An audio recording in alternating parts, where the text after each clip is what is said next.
नमस्कार मेरे नौजवान साथियों, कैसे हैं आप सब। आशा करते हैं आप सभी स्वस्थ और प्रसन्न होंगे तथा लगातार सीख रहे होंगे।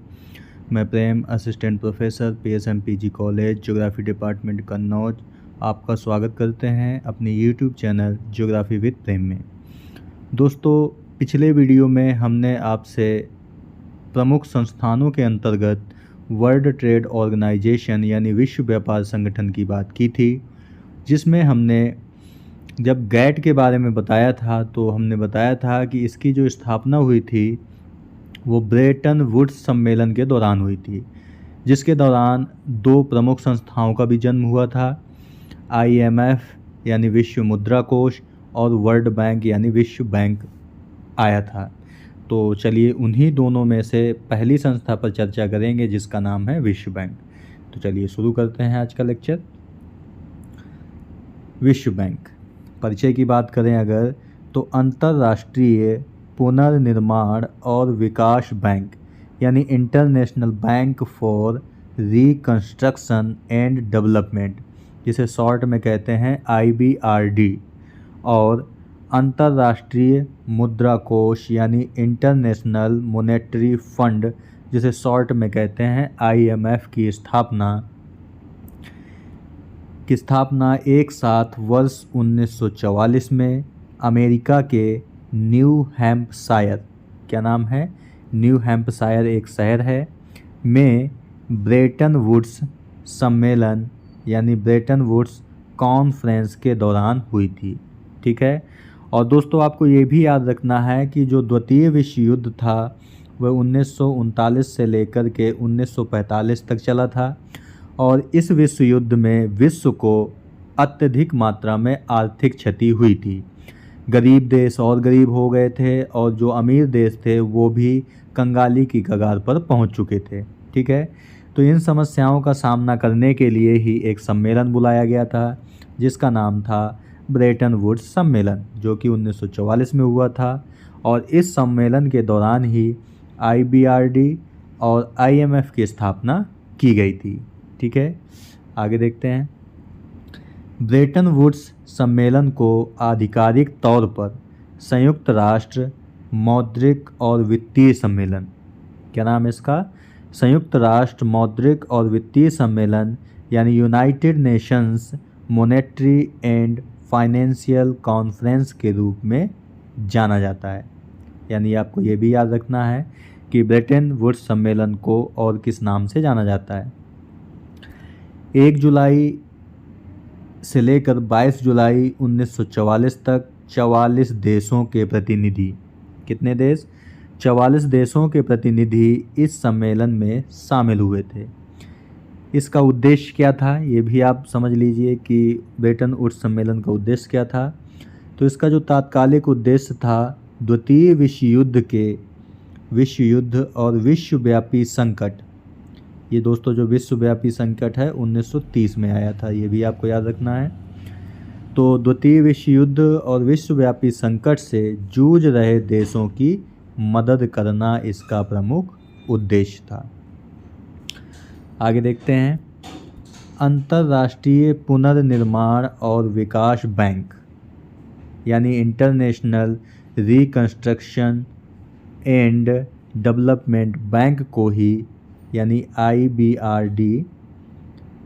IBRD को ही विश्व बैंक कहा जाता है। तो ये भी आपको याद रखना है। विश्व बैंक के अगर मुख्यालय की बात करें तो जो अमेरिका की राजधानी है वाशिंगटन DC, यहाँ पे DC का मतलब है डिस्ट्रिक्ट ऑफ कोलंबिया, ये भी आपको याद रखना है, डिस्ट्रिक्ट ऑफ कोलंबिया में है। और इसके जो अध्यक्ष हैं वो अजय बंगा हैं, ये भारतीय हैं, ये भी आपको याद रखना है। और ये गर्व की बात है कि विश्व बैंक के जो अध्यक्ष हैं वो अजय बंगा जी हैं और ये 14वें नंबर के अध्यक्ष हैं। तो ये भी आपको याद रखना है। इस चित्र में विश्व बैंक का एक चित्र दिखाया गया है। ठीक है, आगे बात करते हैं। विश्व बैंक संयुक्त राष्ट्र से जुड़ी एक अहम संस्था है। ठीक है, UN के बारे में हमने आपको पहले ही लेक्चर में बताया था, तो अगर वो वीडियो आपने नहीं देखा है तो उसे आप देख सकते हैं कि UN क्या है और उसके प्रमुख अंग कौन कौन से हैं। ठीक है, तो यह संयुक्त राष्ट्र से जुड़ी हुई एक अहम संस्था है और यह कई संस्थाओं का समूह है। यानी विश्व बैंक कोई पार्टिकुलर नहीं है, ये कई संस्थाओं का समूह है। इसीलिए इसे विश्व बैंक समूह यानी वर्ल्ड बैंक ग्रुप भी कहा जाता है। ठीक है। इसे वर्ष 1944 में IMF के साथ मिलकर पुनर्निर्माण और विकास के लिए अंतर्राष्ट्रीय बैंक यानी IBRD के रूप में स्थापित किया गया।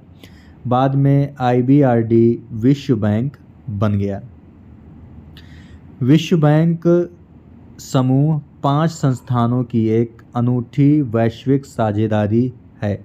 यानी जो विश्व बैंक है उसमें कितनी संस्थाएं शामिल हैं? तो 5 संस्थाएं शामिल हैं और ये सभी संस्थाएं मिलकर विकासशील देशों में गरीबी को कम करने और साझा समृद्धि का निर्माण करने वाले स्थायी समाधानों के लिए कार्य कर रहा है। ठीक है। यानी जो विश्व बैंक है वो 5 संस्थाओं का एक समूह है और ये सभी जो संस्थाएं हैं ये मिलकर प्रयास करती हैं कि जो गरीब देश हैं उनकी स्थिति सुधरे और जो विकसित देश हैं, विकसित देश और विकासशील देश मिलकर काम करें। अगर सदस्यों की बात करें तो विश्व बैंक के इस समय वर्तमान में 189 सदस्य देश हैं। तो ये भी आपको याद रखना है, 189 सदस्य देश हैं और भारत भी इसका सदस्य देश है। अगर प्रमुख रिपोर्ट की बात करें कि विश्व बैंक कौन कौन सी रिपोर्ट्स जारी करता है तो ease of doing business report, मानव पूंजी सूचकांक और वर्ल्ड डेवलपमेंट यानी ये 3 प्रमुख रिपोर्ट्स जारी करता है विश्व बैंक। कौन कौन सी? मानव पूंजी सूचकांक, ईज ऑफ डूइंग बिजनेस और वर्ल्ड डेवलपमेंट रिपोर्ट। अभी जो आपको बताया कि जो विश्व बैंक है वह 5 संस्थाओं का समूह है। तो कौन कौन सी संस्थाएं हैं? तो अंतर्राष्ट्रीय पुनर्निर्माण एवं विकास बैंक यानी IBRD, इसके बाद है अंतर्राष्ट्रीय विकास संघ यानी इंटरनेशनल डेवलपमेंट एजेंसी, अंतर्राष्ट्रीय वित्त निगम यानी इंटरनेशनल फाइनेंशियल कॉरपोरेशन, बहुपक्षीय गारंटी एजेंसी यानी MIGA और निवेश विवादों के निपटान के लिए अंतर्राष्ट्रीय केंद्र यानी ICSID। भारत ICSID का सदस्य देश नहीं है। यानी अगर दोस्तों आपसे क्वेश्चन पूछा जाए कि भारत इन 5 संस्थानों में से किसका सदस्य देश नहीं है तो ICSID का नहीं है, बाकी इन 4 का सदस्य देश है। तो ये भी आपको याद रखना है कि किसका सदस्य देश नहीं है। अगर विश्व बैंक की शेयरधारिता की बात करें कि किस देश का कितना शेयर है इसमें, अगर हम इसे 100% ले लें तो 100% में से 16.41% USA की हिस्सेदारी है।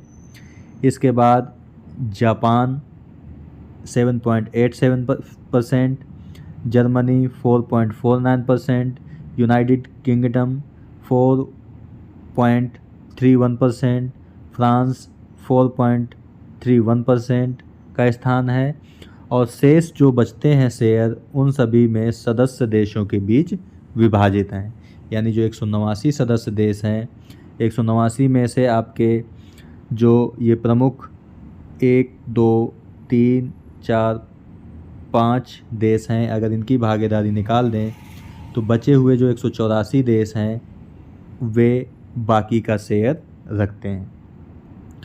विश्व बैंक और अगर अंतर्राष्ट्रीय मुद्रा कोष में अंतर की बात करें तो विश्व बैंक विकासशील देशों को सहायता प्रदान करता है, जबकि IMF का उद्देश्य अंतर्राष्ट्रीय मौद्रिक प्रणाली को स्थिर करना तथा विश्व की मुद्राओं की निगरानी करना है।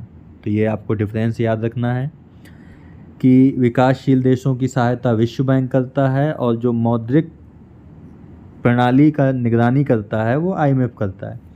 आप भारत में इसकी तुलना कर सकते हैं। जैसे भारत में जो नीति आयोग है, नीति आयोग भारत के विकास से संबंधित जिम्मेदारी इसके पास है, जबकि जो RBI है यानी रिजर्व बैंक ऑफ इंडिया है, इसकी जिम्मेदारी भारत में मुद्रा की स्थिति को स्थिर रखना, ये RBI की जिम्मेदारी है। तो ऐसे आप समझ सकते हैं।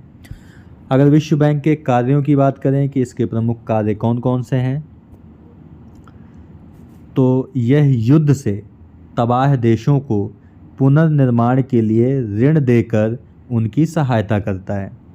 ठीक है, इस प्रकार वे व्यापक अनुभव प्रदान करते हैं और बैंक के वित्तीय संसाधन गरीब देशों को उनकी आर्थिक वृद्धि बढ़ाने, गरीबी कम करने और बेहतर जीवन स्तर प्राप्त करने में भी मदद करते हैं।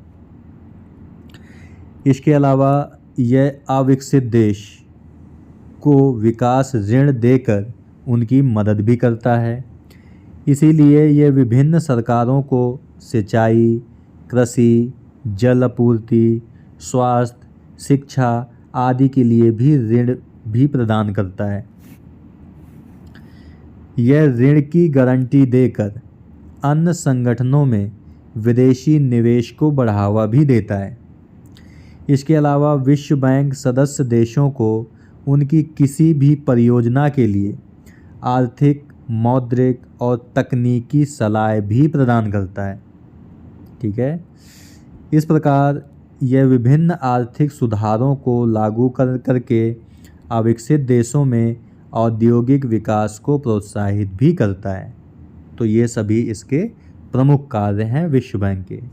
अगर उद्देश्य की बात करें, विश्व बैंक का उद्देश्य क्या है, तो इसमें अपने सदस्य देशों को आर्थिक विकास और पुनर्निर्माण के लिए दीर्घकालिक पूंजी उपलब्ध कराता है। यानी जो दोस्तों विश्व बैंक है ये किस प्रकार का ऋण देता है, तो ये दीर्घकालीन ऋण देता है। ये आपको याद रखना है, अल्पकालीन ऋण प्रदान नहीं करता है। इस प्रकार यह भुगतान संतुलन में भी सुधार लाने का प्रयास करता है और अंतर्राष्ट्रीय व्यापार को संतुलित करने के लिए दीर्घकालिक पूंजी प्रेरित करने में भी मदद करता है। इसके अलावा यह सदस्य देशों के लिए बड़ी और छोटी इकाइयों और अन्य परियोजनाओं को दिए गए भार के विरुद्ध गारंटी प्रदान करके भी मदद करता है। इसीलिए यह सुनिश्चित करता है कि विकास परियोजनाएं कार्यान्वित हों।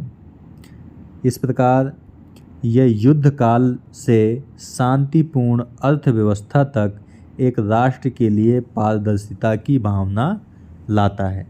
यानी जो देश युद्ध में बर्बाद हुए हैं उन्हें ऊपर उठाने में मदद करता है।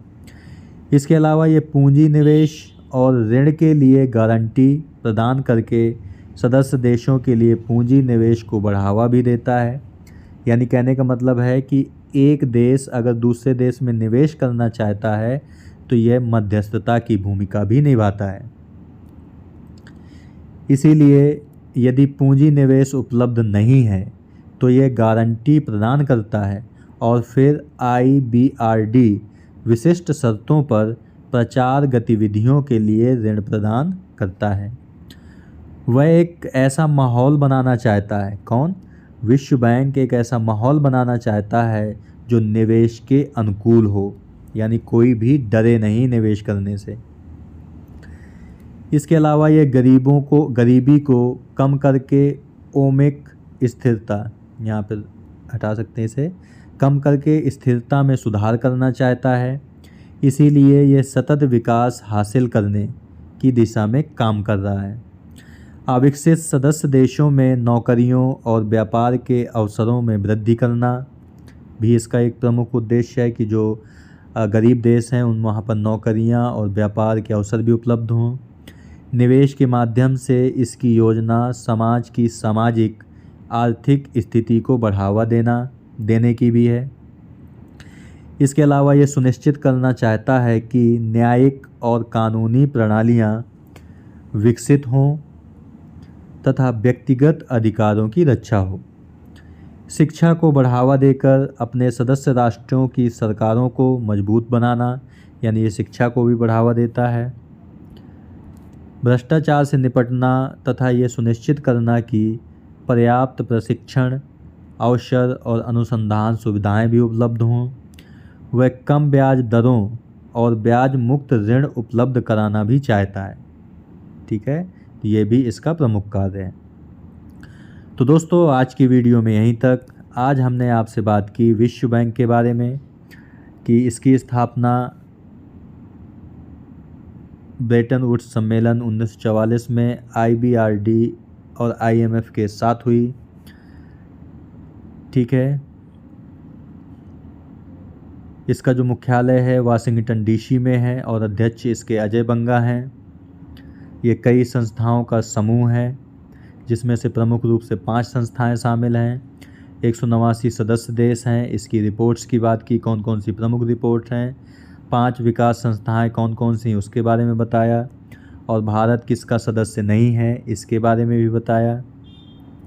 विश्व बैंक में शेयरधारिता किस देश की कितनी है ये भी आपको बताया। विश्व बैंक और अंतर्राष्ट्रीय मुद्रा कोष में अंतर क्या है ये भी बताया।